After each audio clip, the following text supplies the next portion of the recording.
I was out doing a delivery one late night. It was probably the longest drive I had ever taken for a pizza delivery.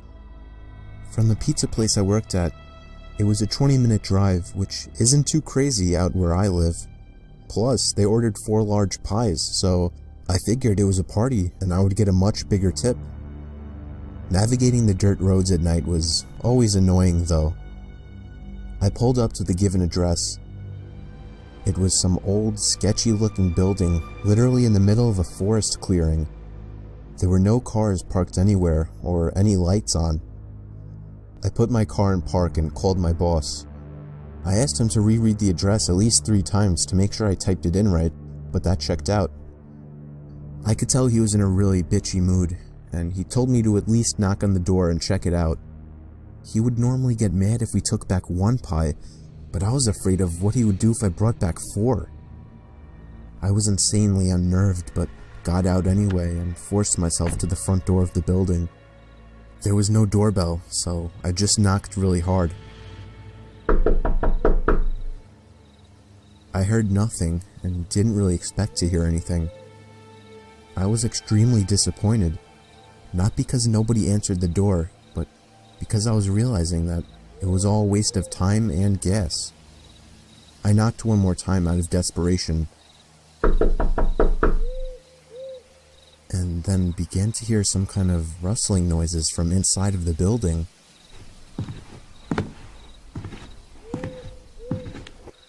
I knocked again and yelled that I was the pizza guy. There was silence now. I felt a bit more uncomfortable now than before. But before I could turn around, I noticed something at the window. There was someone looking through the window. I couldn't tell if it was a man or a woman. All I noticed were their eyes. Their eyes were open wider than I knew possible, staring intently at me. I was disturbed enough by this and dropped the pizzas and ran back to my car. The shitty thing wouldn't start until turning the key for the 3rd time. I drove off the grass and back onto the dirt road, but I felt the car rocking about, shaking and bumping. Something wasn't right. I didn't make it far from the building before I started hearing a sharp scraping sound coming from outside. There was so much resistance that I couldn't even drive. The car came to a stop. I got out of the car to check what the hell was wrong. A chill ran up my spine as I began to feel like my heart was constantly skipping beats. My tires had been slashed and had completely fallen off the rim. Not just the front though. All 4 tires were slashed.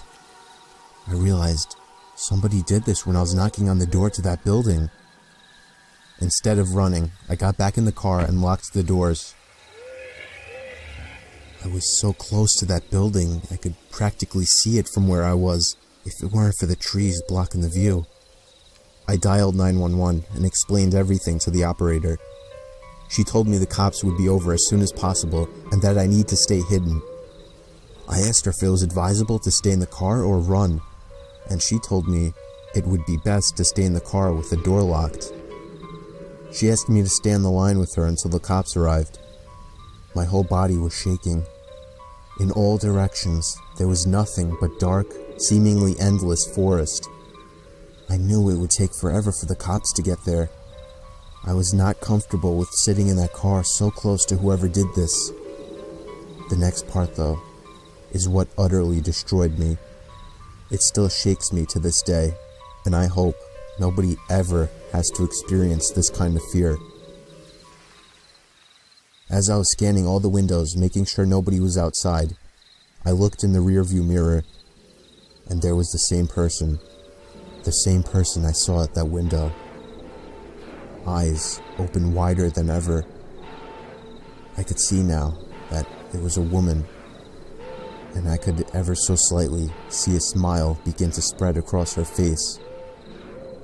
I opened my door and full-on sprinted into the woods, not caring how much noise I made. I ran until I was out of breath, which didn't take long, and I hid behind a giant log on the ground. I tried to cover my loud breathing with my hand, as I waited and waited for what felt like hours, until I finally heard sirens in the distance. I gathered up all the stamina I had left to run all the way back in the direction of the dirt road. Eventually, the glowing red and blue lights came into view, and I had never felt better in my life. They were parked in front of my car, investigating with flashlights. I came out yelling at them like a lunatic to help me. I fell to the floor and started to gag, almost throwing up from running so much. They picked me up and began to question me, to which I explained everything to the best of my ability. One of the two cars drove over to the building, and the two officers began to search the building. They came back with nothing except for a couple of spiky objects. These objects were exactly the same as the ones used to slash my tires. The cops guessed that it was some kind of sick, demented couple, being that I saw the woman, but unfortunately they were never found, and that still kills me to this day. I obviously quit my job right after that and started working at a local grocery store. I know that I'll never forget seeing that woman at the back of my car.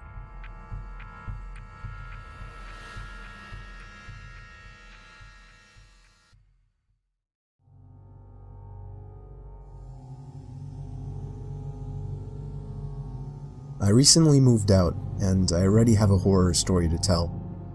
The house I moved into isn't anything impressive, it's just a house that's appropriate for 1 or 2 people. But I'd say right away, I started hearing weird sounds coming from inside the walls. I first heard it in the kitchen, and then in the bathroom, but on night 3, I started hearing it in my bedroom. I was sure there was some kind of animal living in my walls. I just had to figure out how to get rid of it. The next morning, I didn't even have enough milk to fill the bowl of cereal. I couldn't believe I hadn't realized I needed more milk. In fact, I seemed to be eating up all of my food pretty fast. I woke up in the middle of that night to the sound of breathing. Not my breathing. It sounded just like the breathing of a person. I flipped the lamp on and it stopped. I chalked it up as my mind playing tricks on me after waking up. The next day was really hot, so I turned on the AC for the first time. I checked every single vent, and some of them weren't blowing any air, one of them being the vent right next to my bed. I peered through the vent with a flashlight. There wasn't even a duct behind the vent. It was just the inside of the wall. It seemed that whatever air duct was in there had been removed. Unfortunately, I didn't look into the air conditioning system while buying the house, so I didn't know about this. That night, I had to sleep in the heat with no AC, so I was up pretty late, constantly rolling around and flipping the pillow over. Then I eventually started to hear the breathing again, but this time I was fully awake. I knew it was real this time. It was coming to my left. I looked to my left at the air vents. The sound was surely coming from in there. I grabbed the flashlight again and shined it in through the vent. I dropped it and screamed. There was someone's face peering through the cracks of the vents. The first thing I saw were their eyes, open wide and glowing. I screamed all the way down and out the house. I soon found out there was a crazy, dangerous homeless man living in my walls, and he had been eating my food ever since I moved in.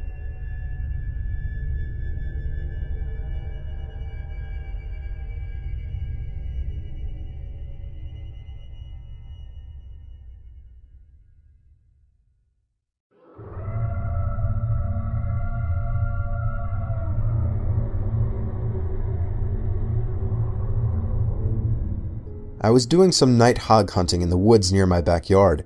I was hiding in the tower I had built about a decade ago. In case anyone's wondering, I of course had a night vision scope attachment. I guess I'm what you would consider a hardcore hunter. I don't want to bore you with the unnecessary story prolonging details, so I'll make this short. And I want everyone to know that though I agree this story sounds far-fetched and crazy, it is nothing but the truth. And I in a way actually consider myself lucky that I'll always have such a horrifying story to share. So, while I was sitting in the tower waiting for movement, it finally came. I took aim and found the source. But it wasn't at all a hog, or any kind of animal I was expecting. It was a person, a man wearing all black. Black sweatpants, black shoes, and a black hoodie with the hood over his head. But that wasn't the freakiest part. He was dragging a sack behind him. My heart started racing. I was pretty sure I was witnessing this guy trying to bury a body. I continued to watch him, but then he slowed down, and I swear to God, it looked as if he turned his head up to me. I ducked down under the wooden walls of the tower, shaking in my boots. Yes, I had a gun, but just the idea of using it against a person is horrifying. I lay low, praying to God that he hadn't seen me. It wouldn't make sense if he could, though. It's practically pitch black out here, or at least that was my logic. Seconds felt like an eternity as I waited for the footsteps in the leaves to move elsewhere, but I didn't hear any footsteps. All I heard was the sound of a foot hitting one of the wooden planks on the ladder of the tower. I felt the entire tower vibrate and shake as there were 2 more steps moving up the ladder. At this point, I was asking myself deep down, am I going to be able to shoot someone? But for some reason, whoever was down there decided not to climb all the way up, as I heard them jump back down to the forest ground and began dragging the sack away. I think I stayed frozen like a statue for at least 10 minutes before even peeking over the ledge again. The coast seemed clear. I had to get home and warn the police immediately. I hopped over the ledge and descended down the ladder. I turned on my pocket flashlight, which in hindsight was a stupid move considering the situation, and ran back in the direction of my house.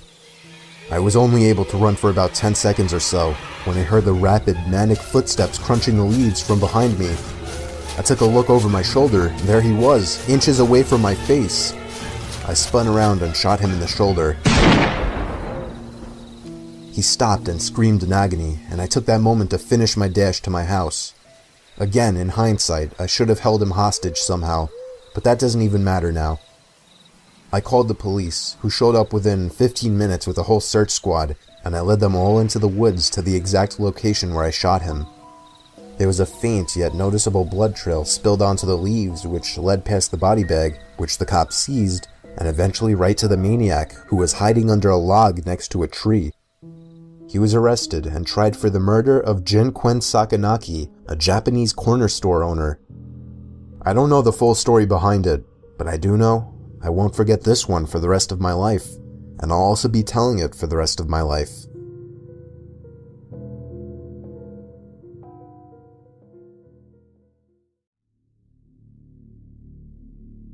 I'll never forget the time me and my brother snuck out past our bedtimes to explore an allegedly haunted house down the block. Yes, I said bedtime, as I was only 10 and my brother Luke was only 12. When our parents said goodnight to us, I went to Luke's room and we took a couple hand-powered flashlights with us and hopped outside through the window. Luckily, his room was on the first floor. Those hand-powered flashlights worked by constantly pushing in a little trigger that would create light inside the lens. They were noisy as hell, but they were convenient. Once we were outside, we just walked down the block, and in 2 minutes we were there. It was rumored by all the neighborhood kids and teens that the place was haunted. Everything about it was creepy. The older, more antique design of the house, the isolation from the rest of the houses, and the broken windows and rotting wood. It seemed perfect for a horror movie. We went around to the backyard. This was all my curious and confident brother's idea. I was scared shitless. The door was locked, as expected. I felt a bit of relief, thinking we might just go home, but my brother made a shocking move next. He grabbed a plank of wood laying in the grass and began smashing the already chipped window. Eventually there was enough of an opening to unlock it and slide it up completely. We hopped inside and began cranking those noisy-ass flashlights. Immediately after entering the house, we both picked up on the fact that it was like 90 degrees in there, which was odd as it was a September night in the mid-70s. There was no graffiti or anything anywhere. In fact, it was relatively empty besides a few pieces of furniture that were clearly not worth taking along. It seemed we were the first to enter the house, shockingly, or at least from the back. We went upstairs to the main floor from the little den area and continued cranking the flashlights. That's when we heard the slightest crack in the floorboards from right above us. We both jumped. I tugged for Luke to leave, but he told me the place is old as hell, it's just house noises. I stopped cranking the flashlight at this point, and I urged Luke to do the same, but he only called me stupid for suggesting something so ridiculous. Then there was another crack in the floorboards from above us. He began walking upstairs. I didn't want to go up there, but I was not about to stay down there alone. I followed behind him to the upstairs. There was a door that led to a room right above where we were standing. I begged him not to open it, but he must have just wanted to be the big, tough older brother. He began to reach for the doorknob while still cranking the noisy flashlight, but then he stopped. I was confused. I could see in the dark he was moving his ear up against the door, listening for something. Silence. Then, the most deafening, nightmare-inducing moment of my life. A single bang on the door from the other side sent my brother staggering into the wall in pain, covering his ear. We dropped the flashlights and ran straight out the back door and back home. We were so loud when we got back that our parents found us out.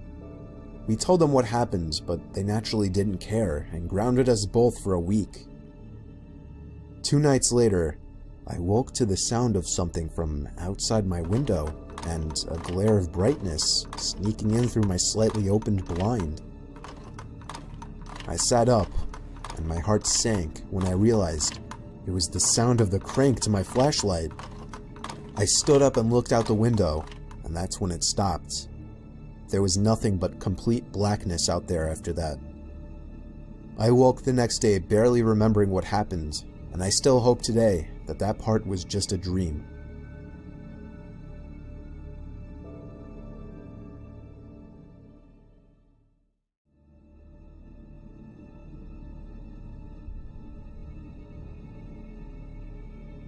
This story took place a long time ago, back in 2002, when Craigslist was in its early years. Many wouldn't know, but back in those days, Craigslist was a lot different. It was a lot more so an online garage sale, or just a place where people would list old things that still had some value that they were willing to give away. I got a basketball hoop, a hockey net, and a spoiler for my car, all free in perfect condition in that same year. You'd be lucky if you found something like that these days. Anyway, me and my son were dying to buy a hockey net so we could practice in the cul-de-sac we lived in. For the record, this was before I got that free one I mentioned. Wouldn't you know it, on Craigslist there was an ad for a slightly used regulation-size hockey goal for only $50. It came with a puck and 2 slightly used hockey sticks. I still have a picture of that ad to this day. It seemed like the perfect deal, but he lived about 2 hours away. I called the number he had listed, and he sounded pretty normal on the phone. He had a pretty deep, dark voice, but nothing that would be off-putting. I remember his voice being a bit emotionless. He agreed to meet halfway due to the distance, said he'd put the stuff in the back of his pickup truck. He said he could only come after he got off from work though, which was much later in the day, way past dark. We agreed to meet at some rest stop off the highway. Me and my son, who was 11 at the time, took my wife's minivan, the only car that would be able to fit that huge thing. Within an hour, we were at the truck stop, which was empty at this hour, but was decently lit by 3 big light posts. I parked right under one of the lights and waited. A pickup truck pulled in off the highway right on time. He stopped right in front of me. I went over to his window, but then noticed there was nothing in the back of his truck. "You Steve?" he asked me. "Yep, that's me," I said. "Alright, my buddy's bringing in the stuff with his truck." The guy pulled up behind my car and put it in park. I suddenly had a bad feeling. I told my son to get back in the car and lock every door except mine. 2 more pairs of headlights came off the highway into the lots, surely enough pulling up next to me. And, not surprisingly at this point, there was no hockey equipment in either one of them. My heart was racing. I was worried. Not for me, but for my young son who I for some reason brought with me on this trip. A group of large men mixed with heavy-set and muscular physiques stepped out of the 2 pickup trucks behind the first one. They eyed me from head to toe, giving that typical intimidation stare down. Then this bald guy wearing sunglasses said in a deep voice, "Where's the money?" I instantly pulled out my wallet and handed it to him, begging him to just let me and my son go. He pulled out like $100 and was pissed, expecting more. He then sent 2 of his goons or whatever to get my son. At this point I screamed and begged for him not to take him. One of the men broke the glass to the minivan back door, and I vividly remember the disturbing, heartbreaking screams of my young son. What happened next was what I can only explain to be a miracle from God answering my prayers. A car was entering the lot from off the highway. All the men stopped and turned to look at it. As it got closer, my heart literally dropped in excitement as I saw it was a police car. The lights suddenly began to flash as he got close enough to see what was going on. All of the men were back in their trucks within seconds, speeding off down the highway. Well, at least 2 of them. The truck in the back was caught immediately by the police car, and backup arrived shortly. I explained everything to them, and they got the men that were caught to rat out on the others surprisingly quickly. I guess luckily the guys in the back truck weren't very loyal to whoever their leader was, if they even had any type of leader. Believe it or not, I had a police escort all the way home to make me and my son feel safer. I don't want to get into all the legal stuff, but I'll just say that all of those men except for one was caught, and I'm pretty sure that was the driver of the first pickup truck.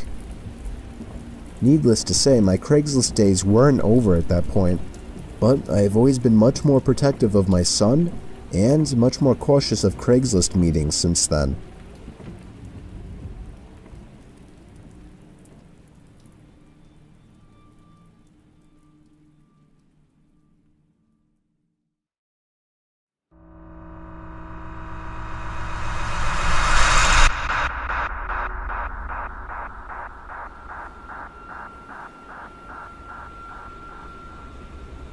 There was once an isolated island off the coast of Scotland where 3 lighthouse keepers lived and were responsible for keeping the building intact.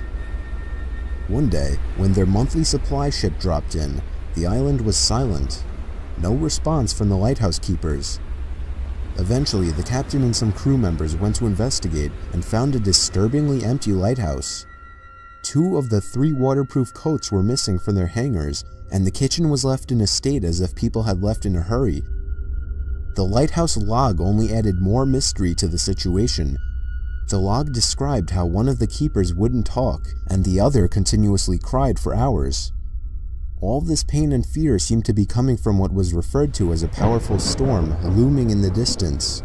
However, this begs the question, why were they so scared of a simple storm?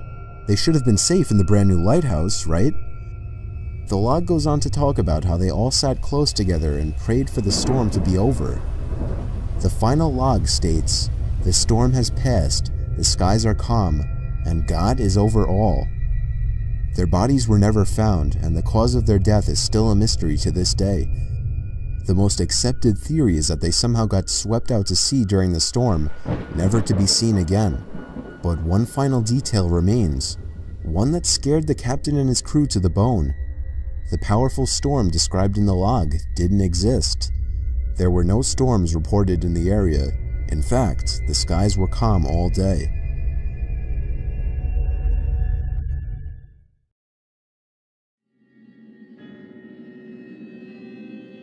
It was 2 years ago. I was called in to do the night shift, 10 p.m. to 4 a.m. at 7-Eleven, since somebody called out. The store was located on a busy road in a rather quiet and rural area. During the night shift, you could expect anywhere from 10 to 20 people come in to buy a beer or something else. This one particular night, there was this one guy, mid-20s, that came in. He started making weird noises, like loud yelling noises. I assumed he had some kind of mental disability. In fact, my brother has a mental disability, so I immediately felt sympathy for the guy. He walked up to the counter without any items, with his head facing me, but his eyes were looking up at the ceiling. I felt uncomfortable. I honestly didn't know how to deal with it. I tried speaking with him, but he only responded in loud noises. I kept checking if he was with someone outside, but he was alone. There weren't any cars in the parking lot, so I assumed he walked. He stood there for so long, looking up at the ceiling and making noises, that I tried to get him out by handing him a bag of chips and telling him he can go. I tried finding some kind of number to call for someone to help him. Then, out of nowhere, he finally turned around and walked out of the store.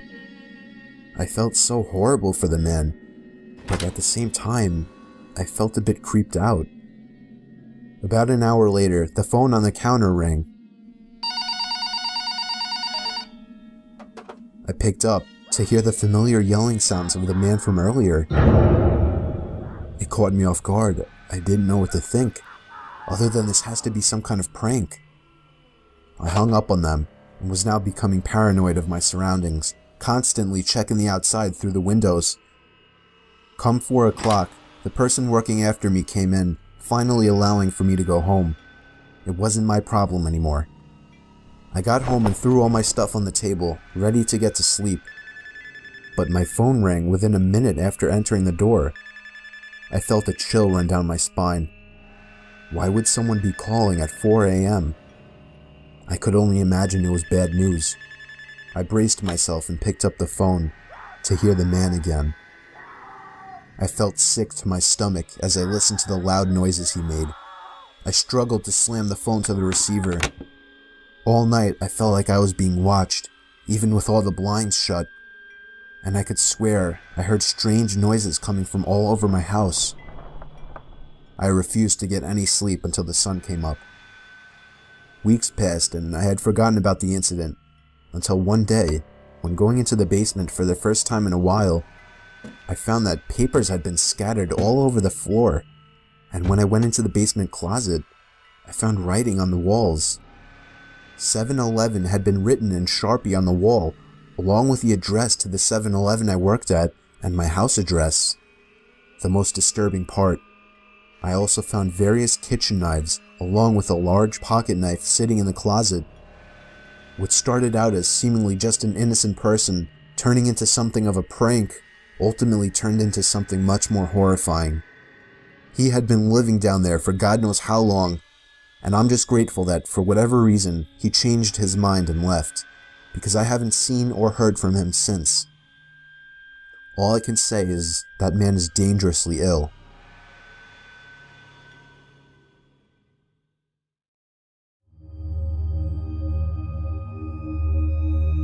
About 5 years ago, I lived downtown in a major city in the US. I've always been a night person, so I would often find myself bored after my roommate, who was decidedly not a night person, went to sleep. To pass the time, I used to go for long walks and spend the time thinking. I spent 4 years like that, walking alone at night, and never once had a reason to feel afraid. I always used to joke with my roommates that even the drug dealers in the city were polite. But all that changed in just a few minutes of one evening. It was a Wednesday, somewhere between 1 and 2 in the morning, and I was walking near a police-patrolled park quite a ways from my apartment. It was a quiet night, even for a weeknight, with very little traffic and almost no one on foot. The park, as it was most nights, was completely empty. I went down a short side street in order to loop back down my apartment when I first noticed him. At the far end of the street, on my side, was the silhouette of a man dancing.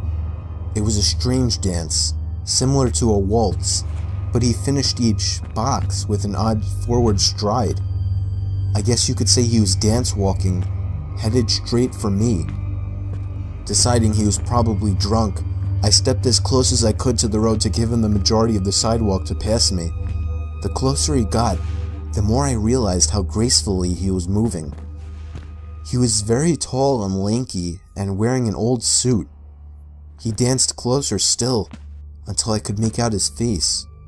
His eyes were open wide and wild, head tilted back slightly, looking off at the sky. His mouth was formed in a painfully wide cartoon of a smile. Between the eyes and the smile, I decided to cross the street before he danced any closer. I took my eyes off of him to cross the empty street, As I reached the other side, I glanced back, and then stopped dead in my tracks. He had stopped dancing and was standing with one foot in the street, perfectly parallel to me. He was facing me, but still looking skyward, smile still wide on his lips. I was completely and utterly unnerved by this.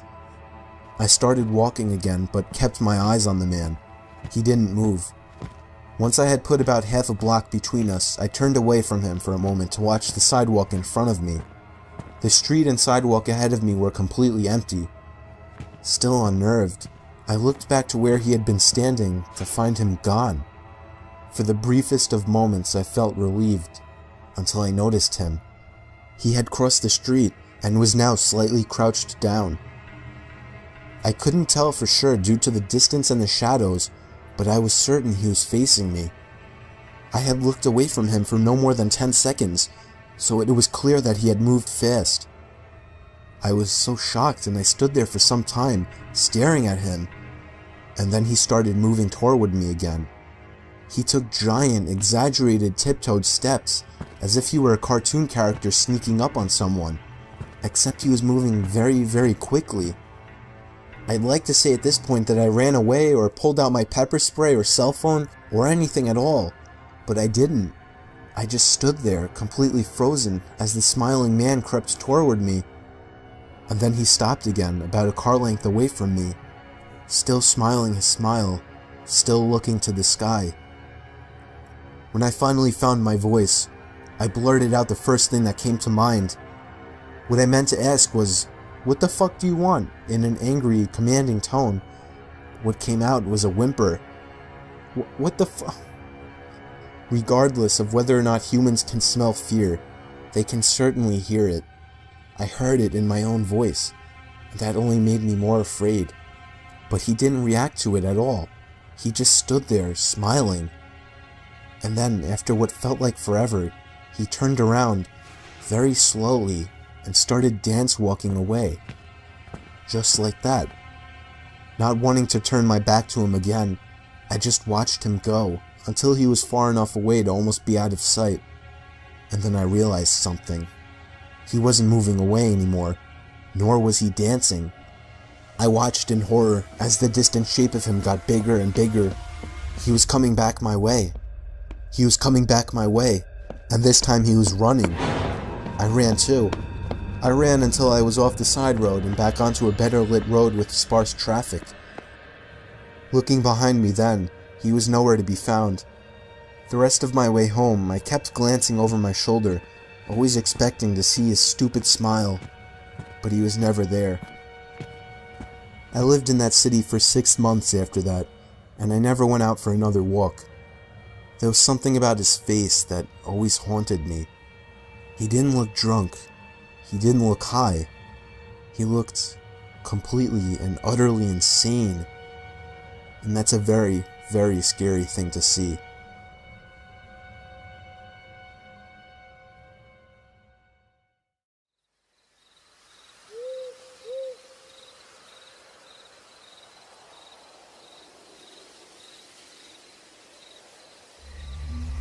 So me and a couple of my buddies went camping last summer alongside the Llama River. We actually had a decent hike into the deep end of woods. We did some night fishing, listening to music, and basically drank to the point where everything was funny later in the night. I would guess we finally called it a night somewhere past 2 a.m. I shared a tent with one of my buds, while the other two shared another tent. We heard them laughing about something. At first we laughed at the sound of their laughing, but it soon got annoying and we yelled for them to shut up. One of them responded, "It isn't us." I sat up, startled at the response. I came to realize that it was the sound of only one person laughing, and it didn't sound like either one of my friends. Even in my drunk state, I realized how odd it was for somebody to be out this far in the woods so late at night. The laughing gradually got closer and louder to our campout. My friend shot up and looked at me with a worried look on his face. I heard my other friends scream over to us that they were getting freaked out. As the laughing got even closer, I could make it out very clearly to be the laugh of a male, probably in his 30s or 40s. He sounded like he was as drunk as us, messing around with friends, but we only heard his laugh, nobody else. There was something indescribably creepy about his laugh too, as if it was missing something to it. You had to be there to understand what I mean. The laughing was now just at the edge of our campsite, but we couldn't hear any footsteps at all. Now that may not seem like a big deal. It was impossible to move through that without making noise. And finally, all of a sudden, the laughing stopped completely. We had no idea where whoever that was standing, as he hadn't made a single stepping sound. We sat there in silence looking at each other. My friend was clearly freaking out, but he was keeping it together the best he could. Finally, something broke the silence. The sound of something rubbing against the cottony fabric of the tent. We saw the outline of a hand through the moonlight, pressing on the tent. We both screamed at the top of our lungs before getting out of the tent. We ran as fast as we could through the woods, our other friends following us. After about 5 minutes of running, we somehow found our car. I actually puked from running so much before taking the wheel. I don't condone drinking and driving, but I still believe we were just in this situation. By far the most horrific experience of my life. No idea who or what the hell that was, or what they wanted.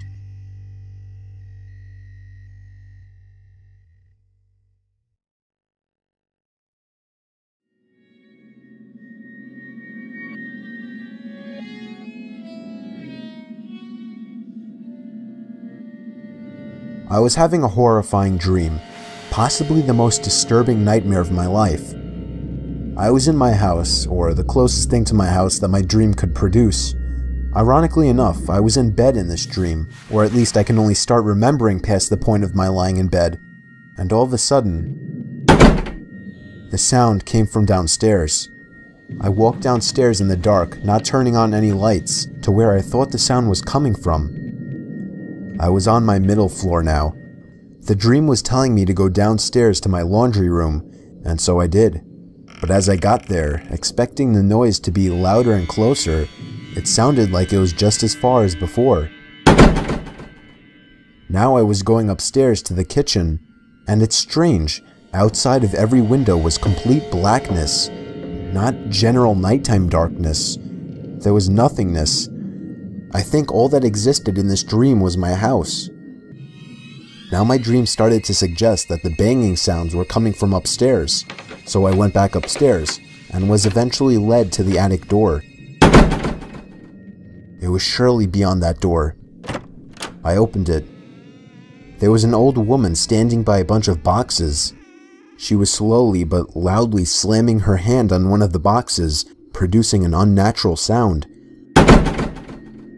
I tried to quietly step back away from the attic, but the old woman turned around, opened her mouth twice as wide as anyone humanly could, reached out her arms, began to scream, and leaped toward me. That's when I woke up. I thought it was just a horrific dream, but when I heard a bang coming from downstairs, a bang similar to what I heard in my dream, I felt my heart completely drop. On my way downstairs, there was another bang. It was the front door. I got the butcher knife from my knife holder in the kitchen and crouched behind the door. I was waiting for the next time he would pound on the door and I would warn him to go away. I waited for a good minute in silence and finally decided to take a quick look through the window. There was somebody standing in my driveway. I couldn't tell if he was facing me or looking at me or not, but he was surely the one who was pounding on my door at 4 a.m. He walked away down the sidewalk moments after he must have noticed me. The pounding on my door was the kind of pounding you would expect from someone trying to break in a door, not to get a house owner's attention. I thought it was just crazy and horrifying that the pounding and banging from this potential robber or killer didn't wake me up, rather became the key point to a horrifying dream.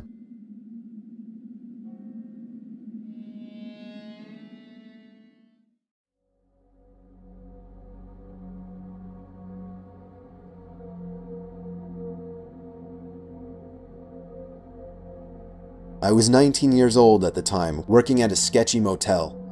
The motel was pretty run down, and the majority of people who stayed there were locals that were just doing things they weren't supposed to be doing. Let's just say the cops came by multiple times a week. I worked as both a front desk person, checking in these creeps all hours of the night, and as a housekeeper who got to clean up their nasty, vomit-smelling rooms afterwards. One afternoon, I was working as a housekeeper in the second building of the motel on the backside furthest from the office. I hated working over there because it not only had the most worn-down rooms, but it was always pretty vacant over there and way too quiet for comfort. I began cleaning one of my last rooms and wanted to get done in a hurry because it was getting late. I was washing the mirror in the room that I was cleaning when all of a sudden, I saw a man in the reflection staring at me. He was mid-50s, dirty, with long, greasy hair. Startled, I screamed, "Oh my God." I told him he scared me. The room I was currently cleaning was vacant, so there was no reason why this man should have been in there watching me clean. However, we just had a meeting on customer satisfaction, and my boss was really pressuring us to be more polite and help the guests any way we could. Sir?" I asked him cautiously. Can I get you anything? Towels?"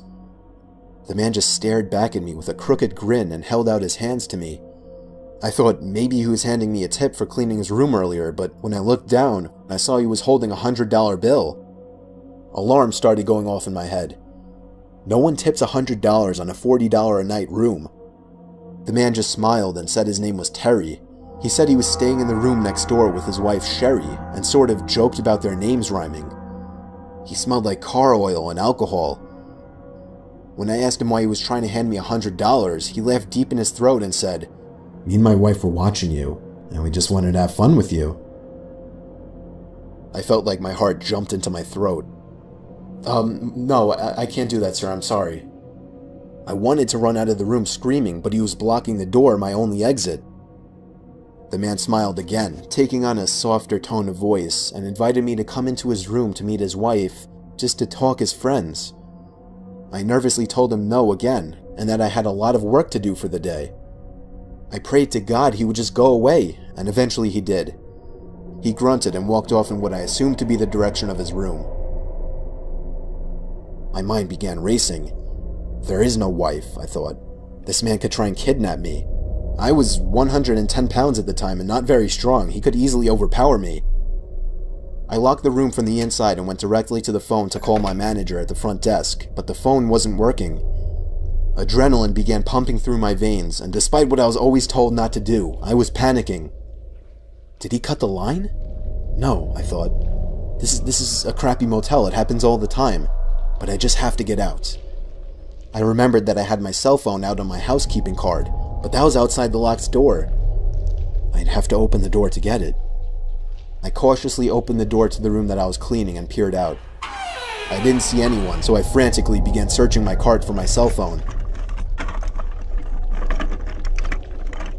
I was wasting too much time looking for it, so I just decided to run as fast as I could and make a break for the front desk in the office. Then from behind me, I heard the man again, but this time he was screaming to someone else, "She's running, she's getting away." I could hear his shoes slamming against the pavement after me. I quickly turned the corner, grabbed my keycard, and let myself into a stockroom and locked the door. Within moments, I heard the sound of the dirty guy and someone else running outside, searching for me. I stayed in that stockroom for 30 minutes shaking until I could no longer hear him searching for me. I finally got the courage to run the rest of the way to the front desk. When I made it there, I collapsed into my boss's arms and he called the police. The man and whoever else was in the room with him peeled out before the cops could arrive, and I was beyond shaken up. According to the police who ran a search, this wasn't the first time he had done something like this, and he was actually wanted for sexual assault, gross sexual imposition, and in the past was once charged with rape. A few weeks later, on what happened to be my birthday, this guy was caught. A few weeks after that, I quit. I will never again work at another motel.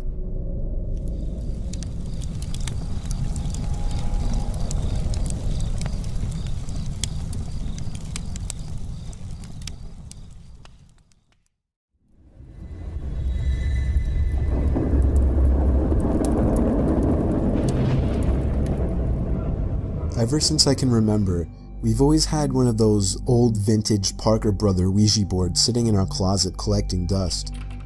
When I was a kid, I always wondered what it was. From the box, it seemed like a horrible board game, until one day I found out what a Ouija board really is, and immediately dug it out of the closet. I insisted on my brother trying it out with me, and eventually got him to play along. We put our hands on the planchette, and I began asking the typical cliche questions like, "Is there anybody there?" and "Can you answer me?" Other than my brother jokingly moving the planchette around to imitate an answer from some kind of entity, there was no real response. After getting bored, we put the game back in the box. I did a little research that night to find out how to make Ouija boards work.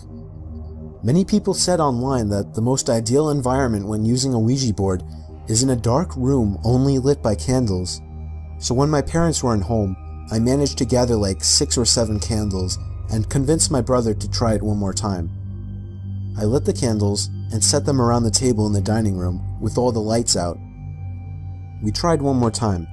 I asked again if there was anybody there. The planchette began to move. I told my brother to stop moving it, but he swore he wasn't. I told him to move his hand away, and he did. It kept moving. My brother thought I was messing with him, but I didn't pay attention. The planchette landed on the word yes. I was only 9, so I was legitimately shitting myself. My older brother had to take over. He asked the question, "Are you a good spirit?" There was a 5-second pause before my brother's hand moved along with the planchette to the word no. We both looked at each other, and at this point I ran to my room and shut the door behind me, but he continued on with the so-called game. I heard his muffled voice come from down in the dining room, when all of a sudden I heard him screaming at the top of his lungs. I ran back downstairs to see what was wrong. He was holding up his shirt, revealing a small open wound that almost looked like a claw mark. He told me to set the fireplace immediately, and I obeyed. He threw the thing in the fireplace and told me to never speak of what happened to anybody. We have never used a Ouija board since.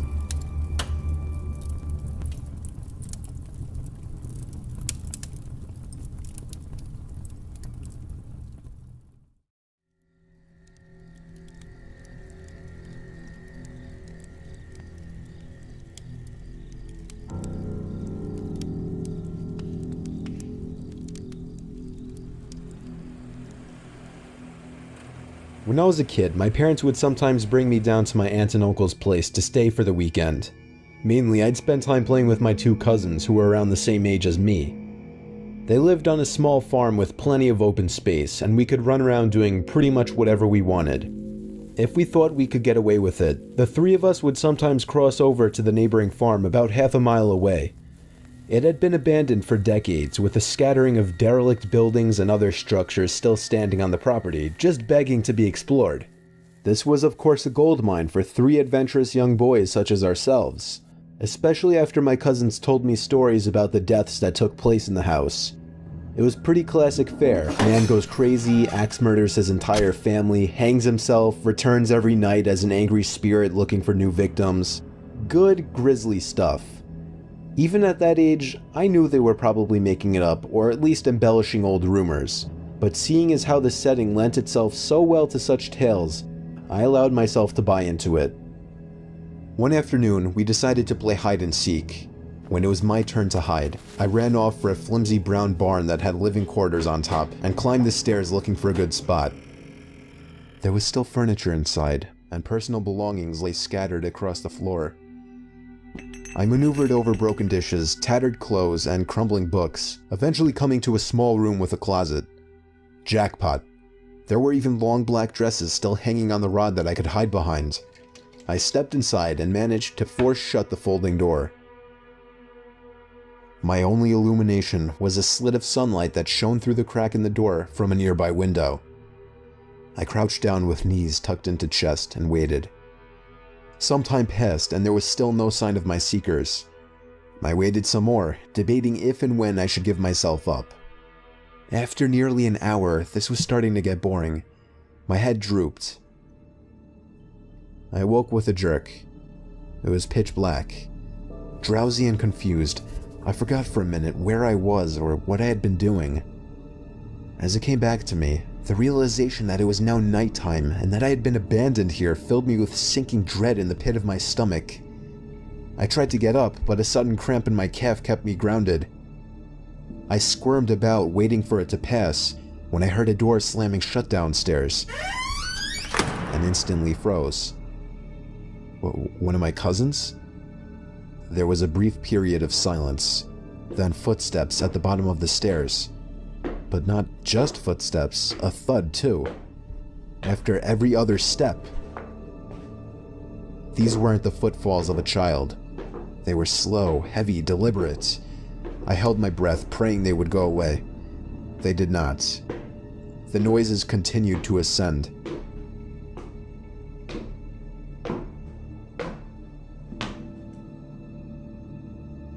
After another moment of silence, the walking resumed, this time along with a steady scraping sound, like something heavy being dragged across the floorboards. The footsteps made their way through the debris and wandered aimlessly through the various rooms. I thought I could smell something faintly putrid. The constant scrape sent cold shivers coursing down my arms and back. My worst fears were realized when the steps reached the bedroom doorway. They got closer and closer and finally stopped directly in front of the closet door. I couldn't see a thing. After an agonizing pause, they continued on over to the other side of the room and out the doorway again. They faded away down the hallway. I waited for what seemed like an eternity. There were no more sounds now, and I was trying to build up enough courage to open the door and flee. 3 things happened simultaneously just then. I was bombarded with a smell I can only describe as fresh roadkill. I heard raspy breathing behind me in the dark closet, and I felt hot breath against the nape of my neck. That was enough for me to hurtle myself out from the confines of that nightmare space, relying on memory and scant moonlight to navigate through the darkened house. All the while, I heard footsteps chasing behind me, closing in with terrifying speed. It was a clumsy, torturous escape full of trips and bumps and blind stumbling. I never looked back. At least, not until I had burst out the front door and into the country night. And when I did turn around, I saw absolutely nothing. There were no more footsteps and nobody was chasing me. That didn't stop me from running though, all the way back to my aunt and uncle's house. There was a police car in the driveway when I got back. My parents were there too, worried sick. Everybody demanded to know where I had been. Apparently, when my cousins still hadn't found me by evening, they'd returned home to tell their parents. Eventually, the police were called in and informed me that they had already scoured every building on the farm. The insinuation that I was lying about my whereabouts didn't go unnoticed. None of it made any sense. It wasn't until years later that one of my cousins filled in a final piece of the story. He and his brothers had spent hours searching for me like they said. But the part they didn't tell anyone was that they thought they spotted me in the window of the bedroom I was hiding in. And when they got closer, they saw that it wasn't me. A young boy neither of them recognized was smiling and waving down at them and gesturing for them to come upstairs. That's when they ran back home. All of this while I slept in the closet.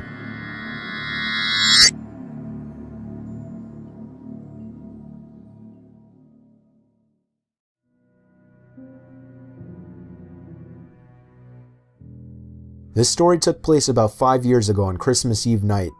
It was around 1 in the morning, and I had just finished placing presents under the tree. I went upstairs to brush up and everything, then came back downstairs to the kitchen to get a glass of water before bed. My son Jake, who was 4 at the time, was standing by the stairs leading to the basement. I asked him what he was doing up so late. He pointed down the stairs and said, "Santa." I picked him up and carried him back to his room. I took a glass of water and went to bed. I woke up around an hour later to my son running down the hall outside my room. I sighed and got out of bed. As I was going down the stairs, I saw Jake by the tree looking at presents. Then he ran past me into the basement stairs again. He pointed down the stairs again. This time I looked down the stairwell, and my heart dropped as I saw a black figure sitting on the bottom step. I almost screamed, but I somehow held it in. I pulled my son quietly away from the basement door and closer to the front door of the house. I moved my hand away from my son's mouth to reach for the lock in the doorknob. I tried to pull the door open as quietly as possible, but it was pointless. The squeaky hinges let out the usual ear-piercing screeches, and I cringed in my mouth and eyes as I did. Suddenly, there were heavy stomps coming from up the basement stairs. I screamed and pushed open the storm door and practically threw Jake outside. I shut both doors behind us and we ran to the neighbor's house. I rang the doorbell as fast as possible, probably 30 times before they answered. After that, we went inside and stayed there and waited for the police. Whoever that person was gone though, as determined after the police conducted a thorough investigation of the house.